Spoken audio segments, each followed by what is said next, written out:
namanya rock fashion. Nah, rock fashion itu merupakan menggunakan kekayaan barang alat negara secara bertanggung jawab, kemudian efektif dan efisien. Kemudian yang kedua ada namanya baju disiplin, yaitu melaksanakan ketentuan peraturan perundang-undangan mengenai disiplin pegawai ASN. Kemudian di sini juga ada hot span, yaitu melayani dengan sikap hormat tanpa tekanan. Kemudian ada juga baju Inter Milan. Barangkali ada yang menyukai bola. MU Bu, MU. Baju MU. Ya. Ronaldo. Itu, artinya tidak menyalahgunakan informasi kemudian intern negara, tugas, status, kekuasaan, kemudian jabatan untuk mendapat atau mencari keuntungan atau manfaat bagi dirinya sendiri. Kemudian ada juga tas Jawa. Tas Jawa yaitu melaksanakan tugas yang jujur dan bertanggung jawab serta berintegritas. Kemudian ada sepatu super. Di sini merupakan ketika kita melaksanakan tugas harus sesuai dengan perintah. Nah, jadi apa yang diperintahkan oleh atasan itu kita laksanakan. Jadi yang kita laksanakan itu sesuai dengan apa yang diperintahkan oleh atasan kita.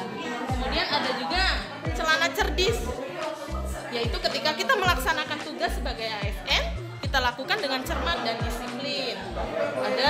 Berikutnya ada gaun ASN, yaitu menjaga kerahasiaan yang menyangkut kebijaksanaan. Kemudian ada juga topi ASN, yaitu menjaga agar tidak terjadi konflik kepentingan dalam melaksanakan tugas. Kemudian ada juga kacamata fonar, yaitu ketika kita memberikan informasi itu harus benar apa yang kita sampaikan informasinya itu. Jadi yang kita sampaikan itu tidak menyesatkan. Kemudian ada juga namanya jaket super, yaitu ketika melaksanakan tugas sesuai dengan peraturan perundang-undangan yang berlaku. Kemudian berikutnya ada dasi ASN. Ketika kita menjadi ASN, kita harus memegang teguh nilai dasar ASN dan selalu menjaga reputasi dan integritas ASN itu sendiri. Kemudian di dalam kantinnya, kantin etik, itu terdapat mendoan, yaitu mendorong kesetaraan dalam pekerjaan. Ada juga nila gila, yaitu memegang teguh nilai-nilai ideologi negara Pancasila. Ada juga sate udang, yaitu setia mempertahankan Undang-Undang Dasar Negara Kesatuan Republik Indonesia tahun 1945. Ada juga minumannya, yaitu jus pelangi, yaitu memberikan layanan kepada publik secara jujur, kemudian tanggap, cepat, tepat, akurat, berdaya guna, berhasil guna, serta santun. Makanannya ada gado-gado, di dalamnya menjalankan tugas secara profesional dan tidak berpihak atau adil, kemudian membuat keputusan berdasarkan prinsip keadilan, kemudian ketiga membuat keputusan berdasarkan prinsip keahlian, kemudian menciptakan lingkungan kerja yang non-diskriminatif, kemudian memelihara dan menjunjung tinggi standar etika tutur, kemudian mempertanggungjawabkan tindakan dan kinerja kepada publik, kemudian memiliki kemampuan dalam melaksanakan kebijakan dan program pemerintah, kemudian berikutnya menghargai komunikasi, konsultasi, serta kerjasama. Kemudian mengutamakan pencapaian hasil-hasil mendorong kinerja pegawai, dan yang terakhir meningkatkan efektivitas sistem pemerintah yang demokratis. Nah, di dalam Ethic Shop juga terdapat produk yang best seller. Produknya yaitu minyak Apsiri. Di dalam minyak Apsiri itu ada banyak manfaatnya atau khasiatnya. Yang pertama, mengurangi bolos kerja. Kemudian yang kedua khasiatnya yaitu mengatasi kebohongan. Bisa ya? Bisa Bu, karena ada komposisinya yang memang manjur untuk mengatasi kebohongan. Kemudian mengantisipasi kreativitas, mengantisipasi kreativitas yang salah. Artinya di dalam minyak absiri ini terdapat komposisi yaitu kedisiplinan. Minyak absiri sendiri itu merupakan absiri akronim dari absen sidik jari. Nah, di dalam absen sidik jari itu terdapat kedisiplinan. Jadi tidak bisa ditipu. Itu sesuai dengan Jam kita hari. ya, sesuai dengan jamnya. Jadi ketika sudah lewat jam, kita tidak absen sidik jari, berarti sudah terlewat. Ya, akan terbaca. Jadi itu akan meningkatkan kedisiplinan sehingga diharapkan mengurangi bolosnya kerja, meningkatkan kedisiplinan. Kemudian terdapat keadilan. Kenapa terdapat keadilan? Karena di situ biasanya kan kalau di dalam suatu instansi itu ada peraturan. Nah, ada juga yang melaksanakan reward and punishment. Nah, ketika kita melakukan kesalahan itu ada datanya.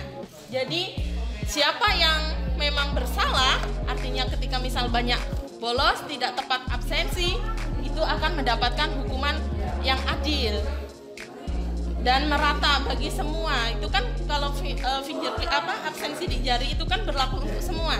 Anatomi apa Bu? Anatomi jari. Nah, kalau anatomi jari.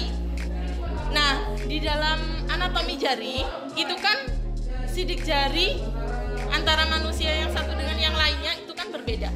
Jadi tidak bisa ditipu. Itu Akurat ya? Ya, hasilnya akan akurat. Udah Bu. Ini bikin sama. Yang bikin sama. Bersama-sama. Idenya dari siapa Bu? Sama-sama. Karena kami kerja kelompok. Saling melengkapi, Bu. Silakan. Tanya apa ya? Bu, Saya sudah terkesima dengan ininya dulu sih ya. Seperti ini. Mbak Belira fashion. Ya. Boleh lah dijelaskan Bu, salah satu dari ini saya tertarik sama apa ya? Ini Bu, sebenarnya Hot ini span. hot span ini maksudnya adalah apa Bu maksudnya? Nah, Jadi jadi tulisannya salah loh Bu ini Bu. Apa Bu maksudnya Bu? di dalam hot span ini, sebelumnya mohon maaf jika penulisannya salah ya Bu ya. Hot pen. Karena kami memaksakan diri. Di sini ada S-nya Bu. Oh, gitu. Jadi kami masukkan di sini. Oh, paham. Ya. Maka dia mencirikan anunya ya, Ya. pengertiannya ya. Karena maksudnya di sini kita sebagai ASN kita harus melayani dengan sikap hormat, kemudian tanpa adanya tekanan. Jadi dengan tulus apa yang kita berikan di dalam pelayanan bisa saya ASN Melayani setulus hati. ya melayani dengan setulus hati, tidak kita harus menghormati siapapun itu yang ada. monggo Bu. Selamat datang di Etika Mart. Silahkan membeli apa ya Bu? Kita menjual tentang sembako etika, sop etika, dan etika snack. Untuk best seller kita ini yaitu sembako etika. Karena di sini ada beras petani Suji, di sini adanya beras etika. Nah, beras etika ini berisi tentang pelayanan publik. Pelayanan publik itu harus berkualitas dan relevan. Untuk yang kedua yaitu etika. Minyak etika yaitu reflektif. Di dalam etika publik kita harus selalu kegiatannya selalu reflektif, yaitu sebagai bantuan menimbang pilihan secara kebijakan publik. Ya, yang ketiga yaitu susu etika. Di sini di dalamnya adalah modalitas etika.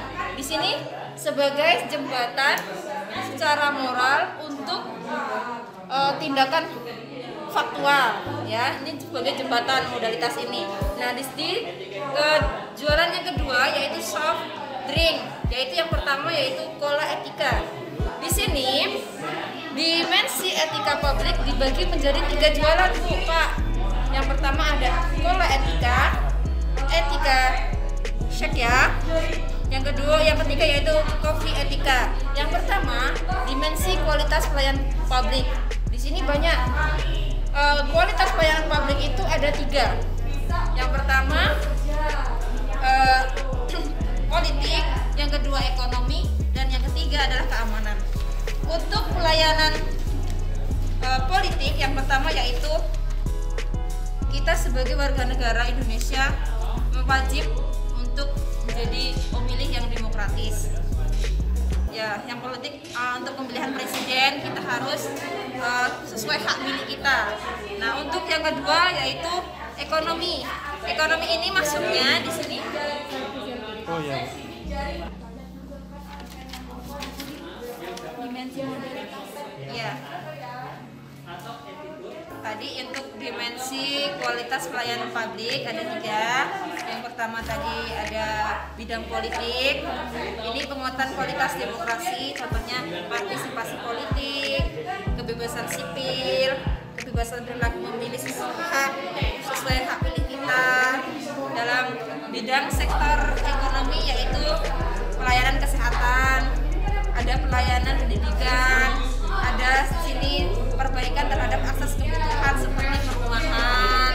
Yang kedua ada stabilitas harga. Yang ketiga adanya penyediaan air bersih bagi kota-kota besar.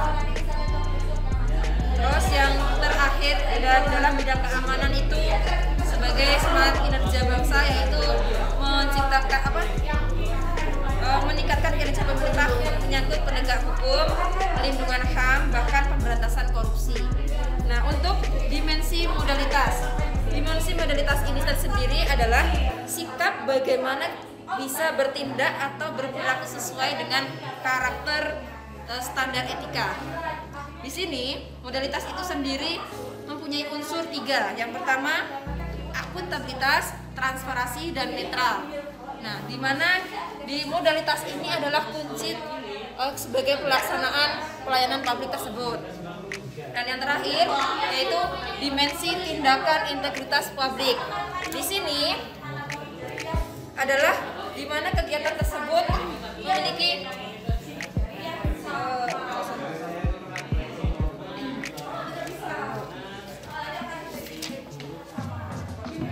di mana tindakan yang sesuai dengan nilai, tujuan, dan kewajiban untuk memecahkan dilema moral yang tercermin dalam kehidupan kita berbangsa dan bernegara.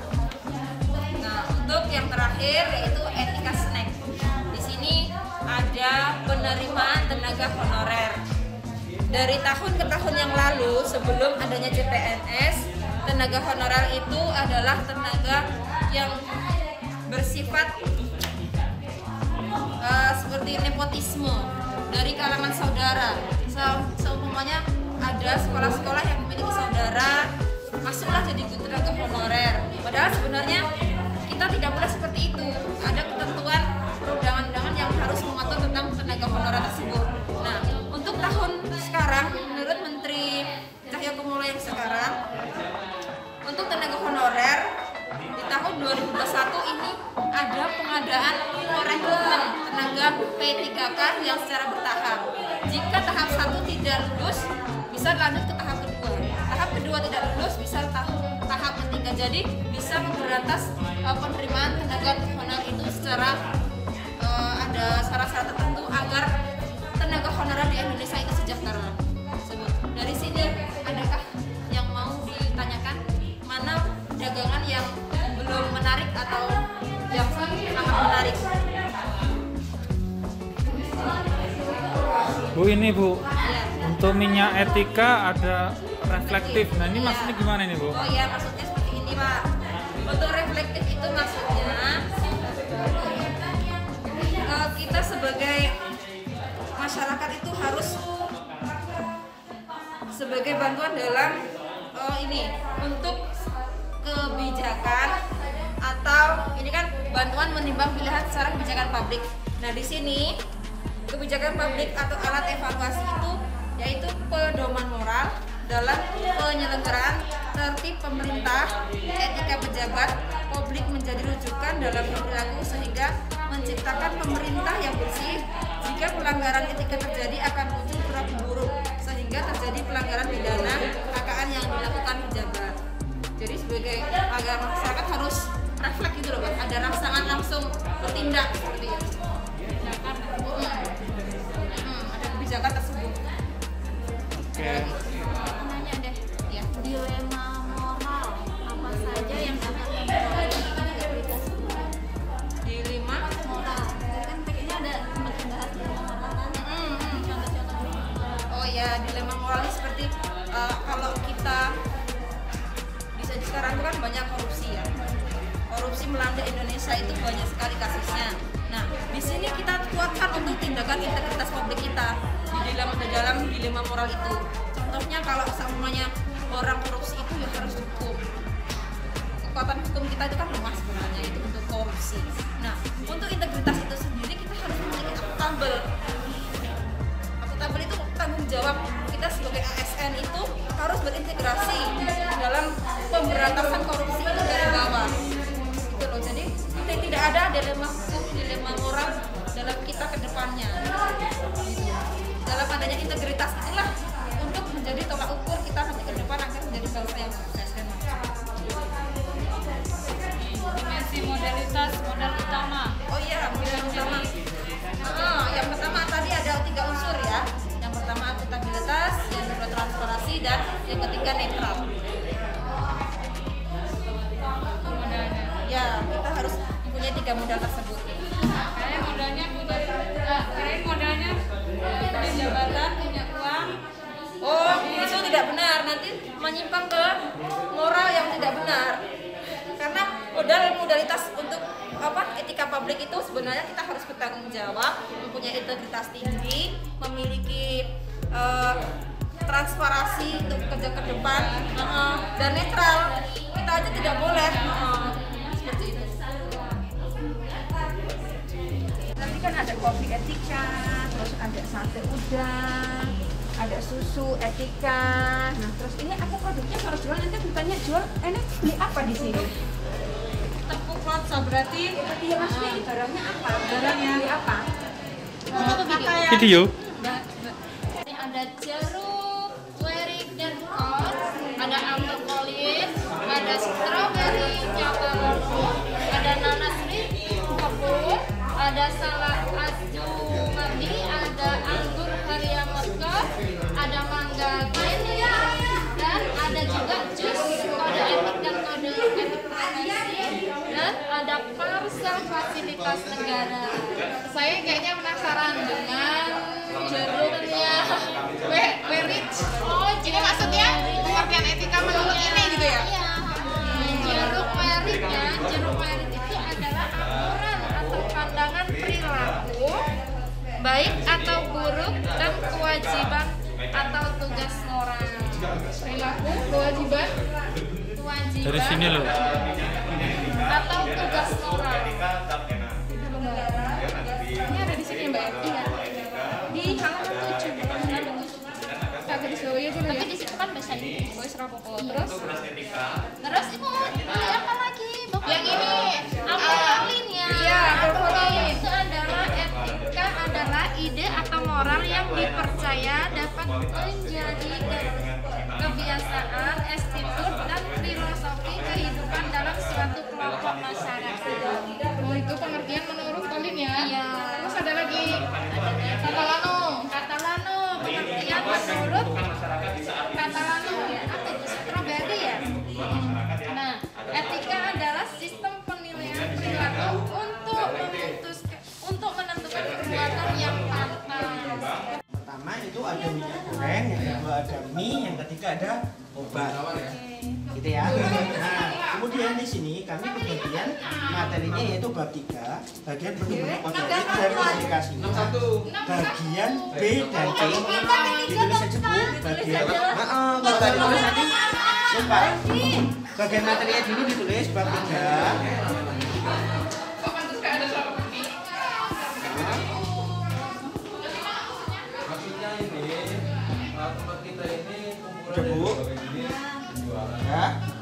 kami bagian yang bab 3. Bab 3 bagian B, yaitu di sini pentingnya etika dalam urusan publik.